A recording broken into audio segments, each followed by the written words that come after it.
Hello, my name is Sheila Murphy, and I'm Vice President for Advocacy Programs and Initiatives at Research America. And I'd like to thank you very much for joining us today for this very interesting conversation that we're going to have. And thank you for your partnership in Research America. If your organization is not a member, please stay on as our guest, but please get in touch with my colleague Joel, who's head of membership for Research America. He's happy to connect with you to discuss the various aspects of becoming an Alliance member, and his email will be in the chat. And then today we're very pleased to be joined by Dr. Rebecca Cunningham, who is a noted firearm injury researcher and Vice President for Research at the University of Michigan. She will talk about the role that research plays in confronting the day in and day out tragedy of firearm injury and violence. As always, please put your questions into the Q&A box or the chat, and we will try to get to as many of them as possible during the Q&A session. Thank you so much for joining us, and Dr. Cunningham, over to you. Great. Thank you so much for having me today. I'm just thrilled to get to have this conversation. And looking here for my slides to start. So maybe go to slideshow mode there. There we go. Perfect. So, just to start us off on a conversation to make sure that we have shared understanding, I always like to talk about what I view firearm injury and firearm injury prevention to be. So when people think of firearm injury and gun violence these days, they have a lot of news articles, a lot of emotional reaction to what their experience has been and what they're hearing. And from a research perspective and an injury prevention perspective, I think of firearm injury as really many things. It's really not one even type of injury. It is school shootings and mass shootings, the horrific, all too common occurrence currently. It is peer and partner violence by gun. It is young children finding a gun, or even adolescents or other people finding a gun that they shouldn't have access to and having it accidentally go off. It's community violence and street violence. It is homicide. It is suicide. So these are all the different kinds of firearm injury that we'll be touching on today broadly. Next slide, please. I just want to start by saying we all bring to this our own perspective. And as a researcher, I bring my own perspective as well. I also bring the perspective of a physician. And my starting point from this has been a physician who stood at the bedside taking care of far too many young people, old people, all kinds of people, our community members who were injured by a gun. And that's the perspective that I bring, which is I wanted to have come to this in how we could prevent people from coming into my trauma bay. But there's a wide variety of perspectives on this topic. And in order to make progress going forward, we need all of those perspectives involved, whether you're a teacher in law enforcement, whether you're a hunter, a responsible gun owner, a high school student, a parent, business owner, neighborhood watch owner, and regardless of your political affiliation, we all have a perspective, and those perspectives are all respected in a forward-looking way here, and how we can work towards what I view as a common goal that we have to have in research here is that how do we decrease firearm injury and death in our nation? Next slide, please. A little bit about what we know. What does the data show us currently? Next slide. So this study was one my group was able to do a few years back. The original study done in, I think, 2017 or 18, we were asked to address and list what the leading causes of death were among children and adolescents in our country, to try to put that in perspective into gathering a collective understanding. Is this something that's just in the news a lot more now and is being hyped up, or is this really a major cause of injury among our children and adolescents? And what we found here was that for children that lived through their infancy in America, to their 18th birthday, that these are the major causes of death. That blue line at the top is motor vehicle crash. We see a tremendous decrease from 1999 through 2020 in motor vehicle crash as a whole. That third line, that gray line, is malignant neoplasm, otherwise known as cancer. Childhood cancers has been very steady throughout the past 2 decades. drowning, asthma, fire, and burns. But what we see here in the middle is that this orange line has represented that over the past several decades, firearms have been was originally the second leading cause of death among our children, and in 2019 surpassed motor vehicle crash to be the leading cause of death for children who live through their infancy among our children and adolescents through the age of 18. And the other thing I'll just point out is, as a researcher, I really started my research career just about that 1999 time. It's about when I started working clinically and working with and seeing patients. And during that time, I could feel palpably the decrease in people coming in that were severely injured by motor vehicles during that time. I also felt palpably that during that entire time, that orange bar really felt the same, that we were making no progress at all, and could start to feel that increasing over the subsequent years. And the other thing I'll just say for a research community is this is during the course of really one researcher's generational time to be able to see that difference of that blue line going all the way down. And so, I put forth always to our trainees and our early researchers working on this topic and what research could do. Research in their generation could move that orange line if we work collectively down to have the same amount of decrease as what we've seen in the blue line. It is possible, and it is possible with the time of our generation. I put these little QR codes here. People can find the original articles. Next slide, please. So that was a slide on children and adolescents, and this is a slide that notes where we are as a country totally for our full population. And we can see in this realm, the colors are reversed, firearms being blue, motor vehicle crash being orange. And we can see here also that firearms surpass motor vehicle crash as a cause of death in about 2017, 2018. We know that across the country that about half of those are suicide, a little bit less than half of those are homicide. There's been a tremendous increase, 30% since 2014.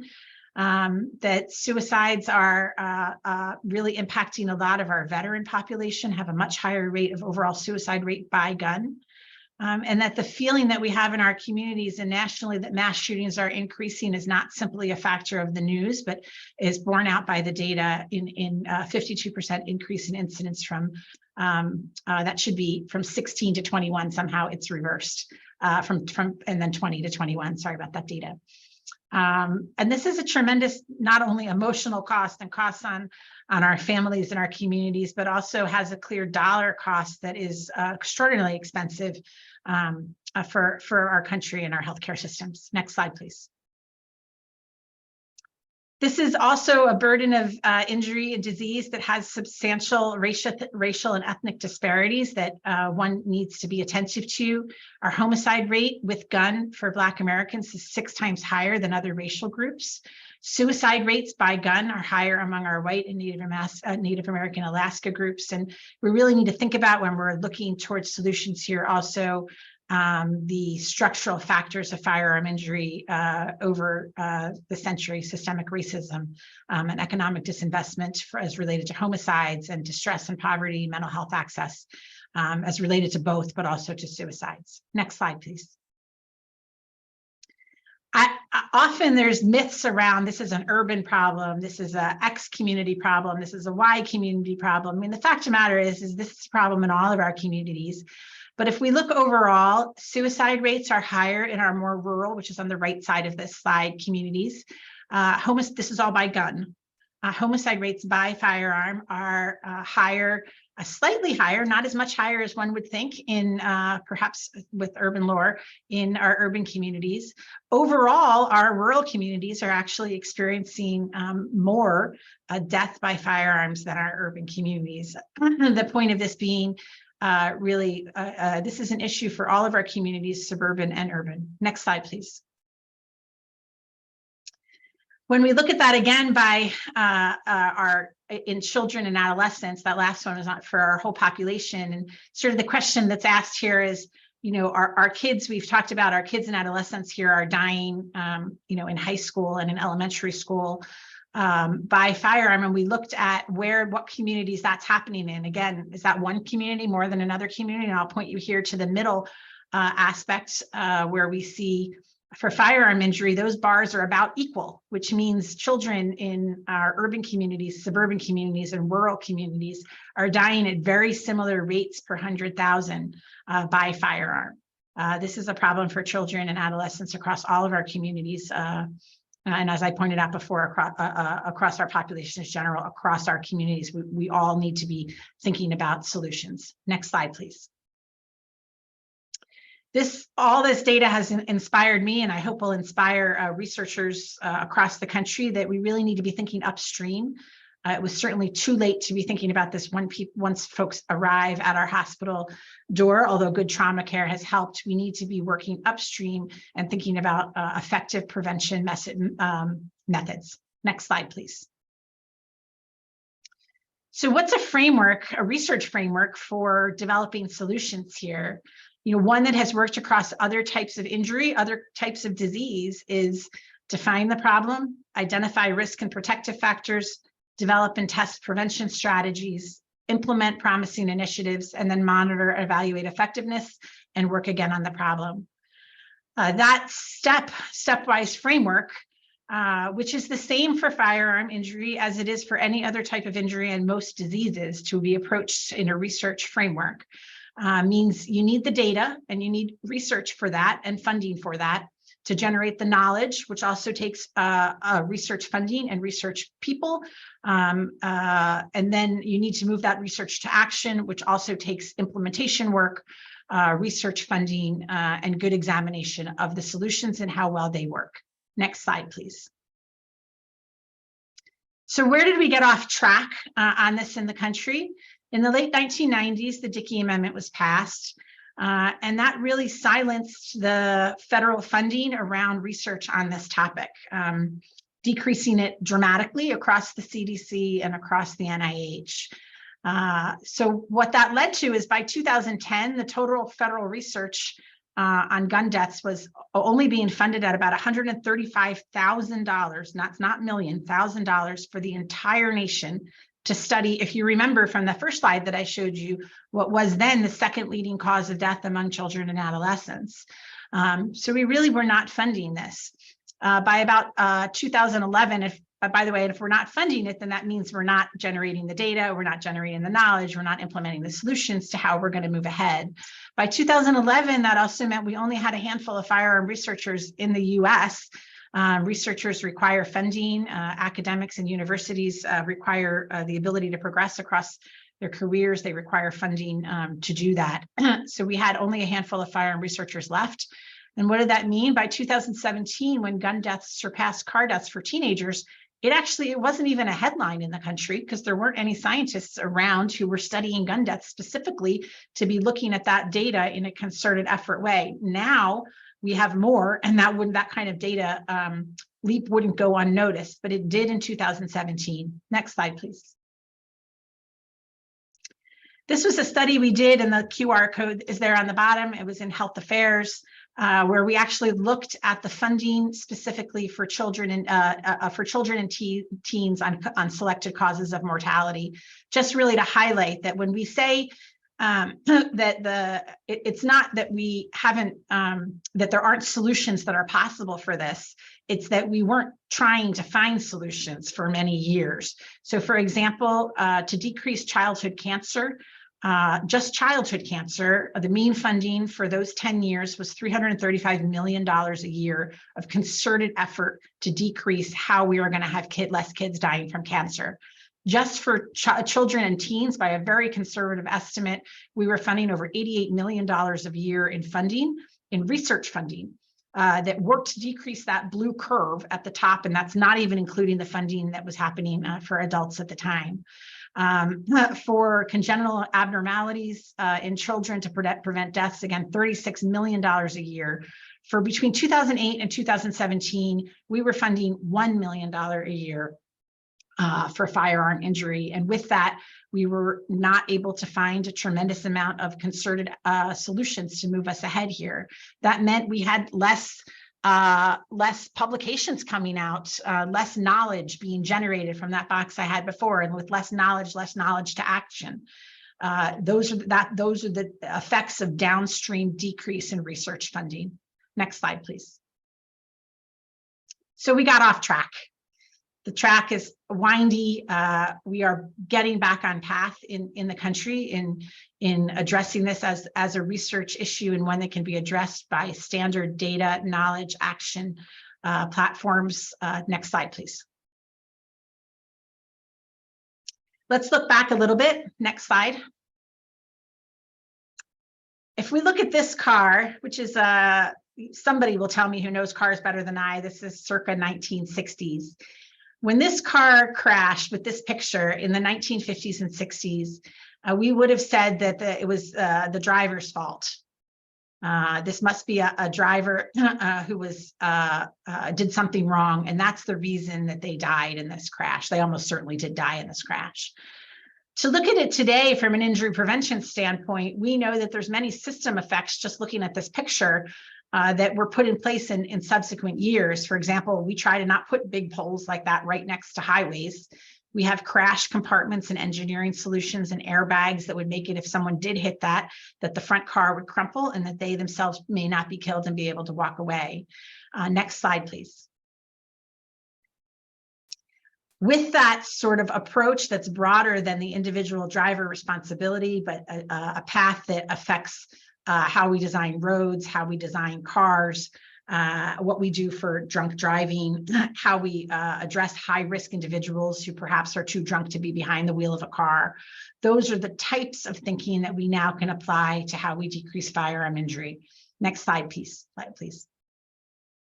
So just briefly introducing here, there's a multitude, just like we had for that car, a multitude of research-based paths forward that can decrease firearm injuries and death. There are individual level interventions that can be done that will help with counseling high-risk individuals in how they can be safer and not have interactions with guns. But there are organizational level interventions that can happen. Many universities are developing. We here at the University of Michigan have developed a firearm injury prevention research institute. Northwell Health is just gathering CEOs across healthcare systems to begin to think in a concerted way what their efforts can be to affect firearm injuries and have prevention.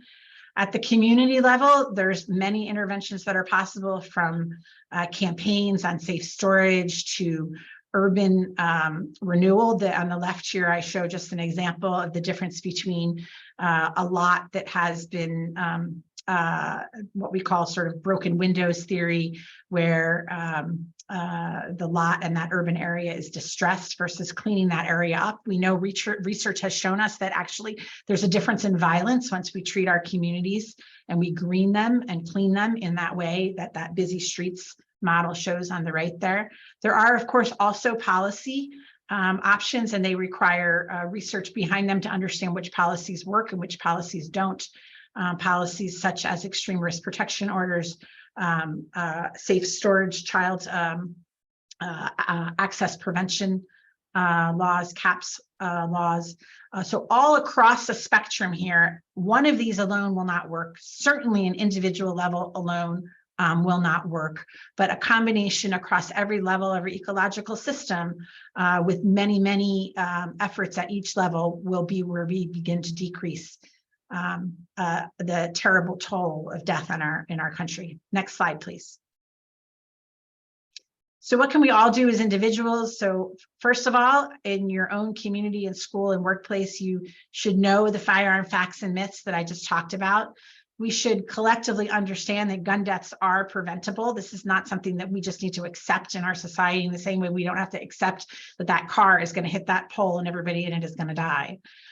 We need to support evidence-based prevention programs, and I'm talking here to a research-based organization. The DARE program was widely put out, but did not work. wasn't the evidence behind it. We need now to be putting our dollars towards implementing programs that have shown to have an effective evidence base behind them. In order to get that evidence base behind them, we need real research funding and research programs. We need to talk about firearm violence and on shows and programs like this and all across our ecosystems. We need to move beyond silence. Next slide, please. We need to focus on gun safety in the same way that we focus on safety across other types of injury prevention. We live in a country that has many pools. We live in a country that has many cars. We live in a country that has many guns. We need to take a framework here that says, how are we going to have a harm reduction approach? When we start with statements like the safest home is one without a pool, and we discuss eliminating all the pools in a community, we will immediately alienate all the people who have pools, and we will not increase the safety of those pools. So we need to work together with our community, focus on safety and harm reduction, risk assessment, and meet people where they are and do coalition building. Next slide, please. I want to just mention that it seems like these things are impossible and impossible over our lifetime. They are of course, not. These were advertisements that occurred in my mother's generation. I hope that they don't occur in mine, and I hope in my daughter's generation, we will not have the issues that we have now with gun violence, but that's going to require substantial change and action. Hope is not a strategy here. Research that produces action that is evidence-based is a strategy. And so with that, I'll leave you after just that quick overview, because I want to make sure we have good time for questions. I want to, as you go to the next slide, just mention that, two things here. As I leave this up, I'll talk for a moment. The NICHD funded my group, along with Mark Zimmerman and I, a few years ago, to create a consortium called the Firearm Safety Among Children and Teens Consortium, the FACTS Consortium. This grant is now finishing its 6th year. And what we were set out to do and tasked by the NICHD was to really help build capacity for research across this topic, capacity that had been lacking. I mentioned before that there were not that many firearm researchers working. There was not very much funding for research, and the NICHD and our consortium of 25 plus faculty across 12 plus institutions across the country banded together to begin to work to address that capacity issue. And we did that in a couple of different ways. One, we worked to develop a pediatric specific firearm injury research agenda, which we published in JAMA Pediatrics, which outlines probably 100 questions that immediately could, with research funding, could advance knowledge that would produce action and would begin to decrease firearm death among children and teens.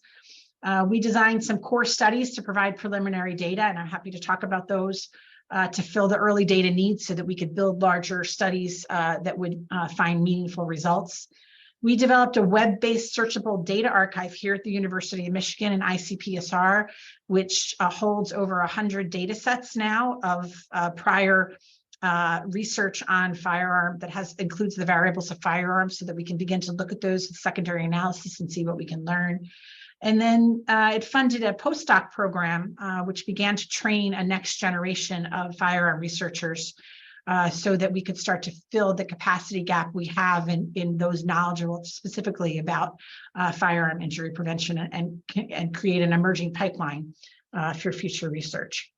One of the other things that we did was we began to have conferences on scientific conferences to discuss the standard methodological issues that one has with any research around firearm research. These began in 2017. This has eventually grown into what is a national conference now run by an independent society that is being created this year, the Research Society for the Prevention of Firearm-Related Harms. We'll hold a first conference, a next conference really, in this sequence in 2023 in November. Last year's conference, we had over 500 actually 600 researchers present working on all aspects of this type of injury, working to decrease towards our common goals of decreasing injury and death in the country. With that, next slide. I can end there, and I'll be happy to take questions.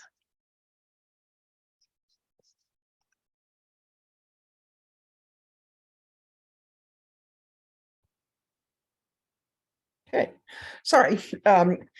Thank you so much. That was terrific. Really happy to hear all the progress you've made in building the research capacity after many years of decline. Could you talk a little bit about what the research has produced? Are there new approaches and ways of addressing these issues, particularly among, I would think, probably some of the higher risk groups like adolescents? Yeah, so the studies we have funded out of I mean, I can talk about a variety of studies that I know that are going on in the country right now. Some are from FACTS and some are not.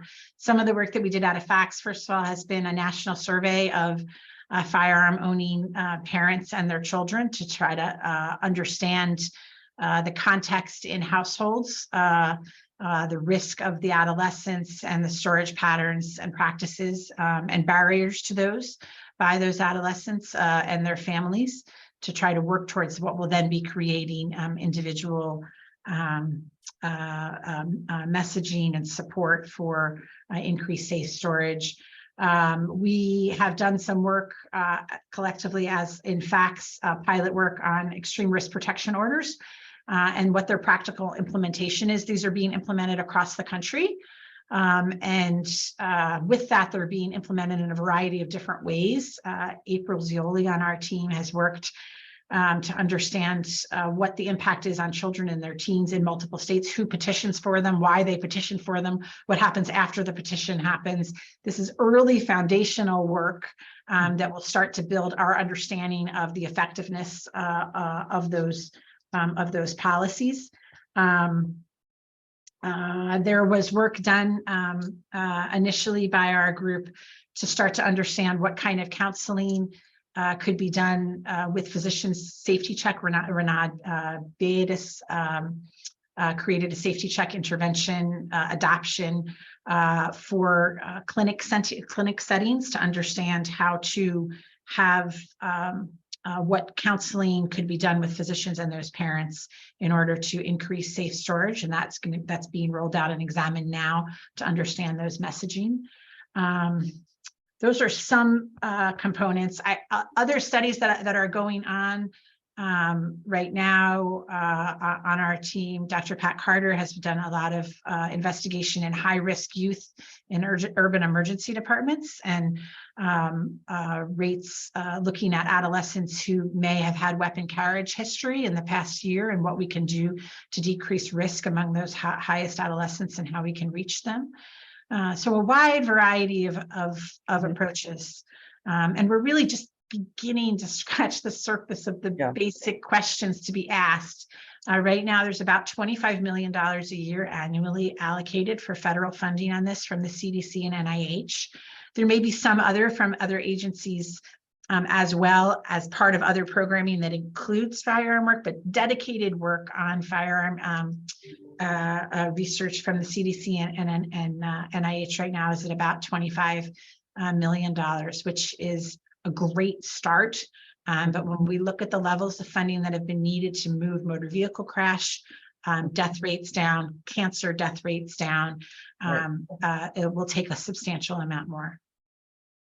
And we are a research advocacy organization. As advocates, what would be the most effective way to kind of amplify the work that you all are already doing? The support for increased, if we want to see decreased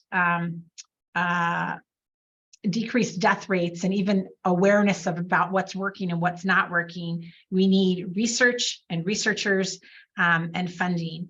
So for example, the part of the facts work that we had there is what was able to show that this was the leading cause of death.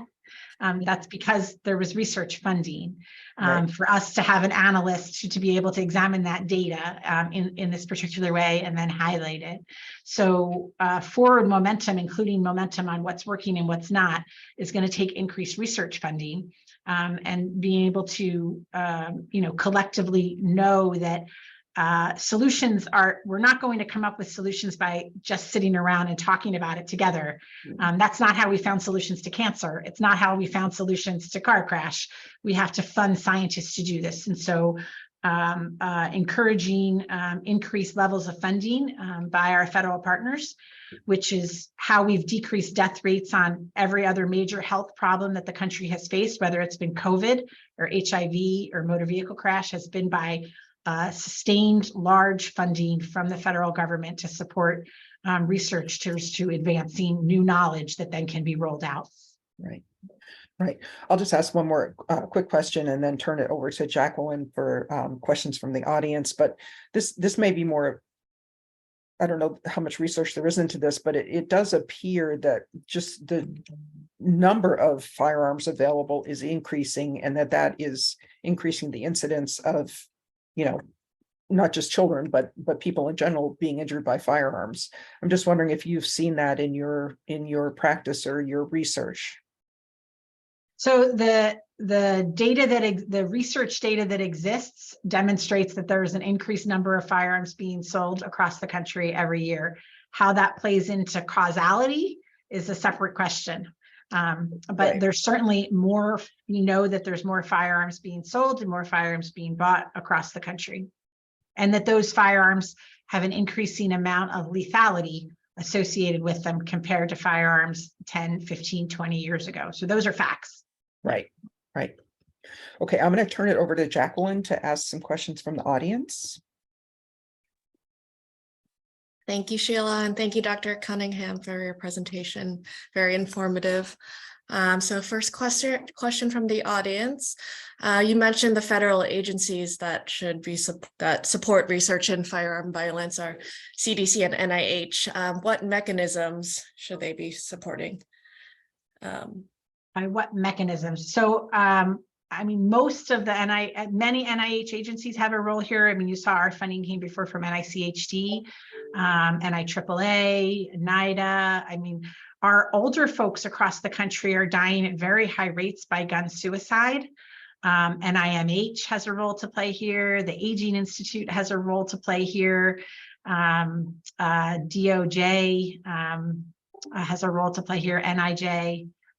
So all of these agencies, certainly the CDC, if we think about how we're going to accomplish every angle, we need to take, there's no one solution here. We're going to have a multitude of different solutions across all these sectors and across all these ages. And the problem of how I keep an elderly gentleman in a rural state from dying by firearm by suicide is a different problem than how I keep a 5-year-old from having access to a gun in their mother's purse. So we have to approach those differently with different tactics, and we need different research and different data to move those ahead. Great, thank you. Next question, who keeps track of state by state legislation these days, and where can it be accessed?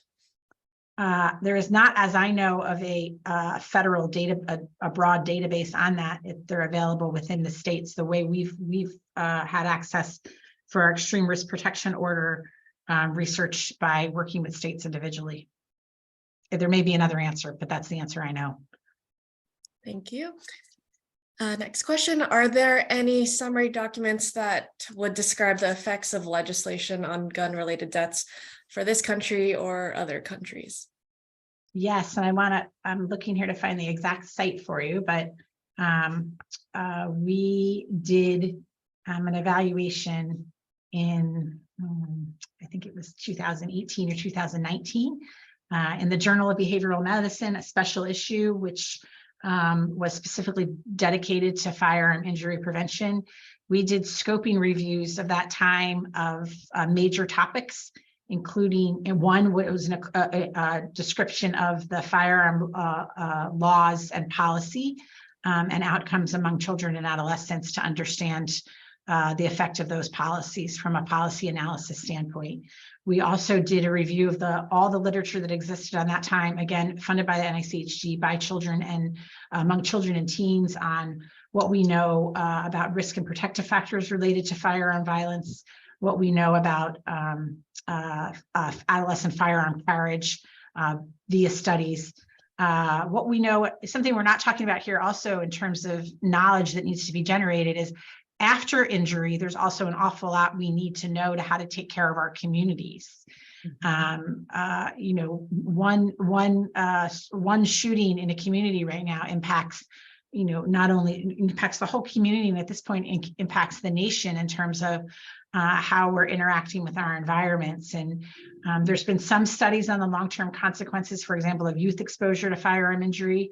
But how do we help prevent the consequences after, both for the individual adolescent or child or family? And what do we do to mitigate that among our community so that we are healthier and don't experience the PTSD, the isolation and the fear that goes along with that? How do we help our communities heal? What does the evidence say? And then also primary prevention. We did a scoping review of the current evidence among primary prevention for children and adolescents. Yeah, great. Thank you. Next question, can you elaborate on the postdoc program that you mentioned towards the end of your presentation? Yeah, absolutely. So the original postdoc program was funded by NICHG and funded through our FACS program, which was, we trained, I want to say 7 postdocs at that time. The NIH has just allocated a new postdoc training program to Dr. Pat Carter here at the University of Michigan, who will be then training a next cohort of postdocs. Applications are open yearly, I do believe, to get engaged with the research that's here, as well as other researchers around the country, and learn the science behind specifically firearm injury prevention research. Wonderful, thank you. Let me see if there's another question. Yes, we have another one, but then we may wrap it up after that. You touched on this a bit, but is there specific language we should be using in our discussions of firearm injury prevention to maintain a respectful and productive dialogue in a tenuous environment? Yeah, so you know, at the end of the day, we all want to be safe. Nobody likes to be controlled. Nobody likes to be told they're going to be controlled. We don't tell people we're going to control their smoking. We don't tell people we're going to control their car. You know, the respectful language there is that we would all like to be safe, and we want to work together towards how we have safer communities, safer schools. And that language of control, I find not helpful. I find it not the way we talk about any other type of injury prevention issue that I know of. It's certainly not a way to talk to patients or friends that we want to control them. So that's language that I would suggest we strike, and we work towards goals around safety and goals around decreasing death and injury. Right. Very helpful. Thank you. And I think our last, go ahead. Another question, sorry. Just one last question. Have you seen any changes in public sentiment regarding firearm injury prevention research in light of the societal impacts? I think, you know, this is the place where it's hard to have hope in this field, but it's a place where I have tremendous hope and optimism. We've seen a tremendous change. When I started as a faculty member 20 years ago, I couldn't find a mentor or a senior faculty that would work on gun violence research with me at all. There were journals that wanted to change the title, wouldn't publish a title that had firearms in the title, we simply couldn't have these discussions. So there's been tremendous movement in that. You know, we have 600 researchers showing up last year who want to have active careers and focus and are studying this topic. So I think there's a tremendous increase in our ability and understanding that this topic can't be too political to talk about. We have to talk about this topic. If we talk about it simply as something that's killing all of our children, so many of our children and teenagers, we can't look away and decide it's too political to talk about it. We have to focus on our common goal of decreasing injuries and decreasing death. And I think most people will agree with those goals. So. Great. Thanks very much, Dr. Cunningham. And I'll turn it back over to Sheila. That's great. Thanks, Jacqueline. And Dr. Cunningham, thank you so much. And I'm really happy you were ended on a positive note too, because sometimes this problem, particularly for, just the image of your child in school and what could happen there, it can be somewhat overwhelming, I think, for families sometimes. So we really thank you for giving us the overall picture on the research, and very happy to hear that things are trending in a more positive direction. And thank you also to our audience for all your participation and questions. And before you go, I wanted to let you know about our next Alliance member meeting. It's this coming Wednesday, April 26th at 11 a.m. and it's members only. And it's an off-the-record conversation with CMS Deputy Administrator, Dr. Mina Seshamani. And we've asked her to discuss the current status of the implementation of the Inflation Reduction Act and the incorporation of external input and other aspects of this really important issue. So please bring your questions. And if you did not receive an email invitation, please contact Jacqueline, who will be able, and her email is in the chat, and she'll be able to send it to you. And Dr. Cunningham, thank you again. Thank you for your interest. Absolutely. And thanks everybody for participating. Take care.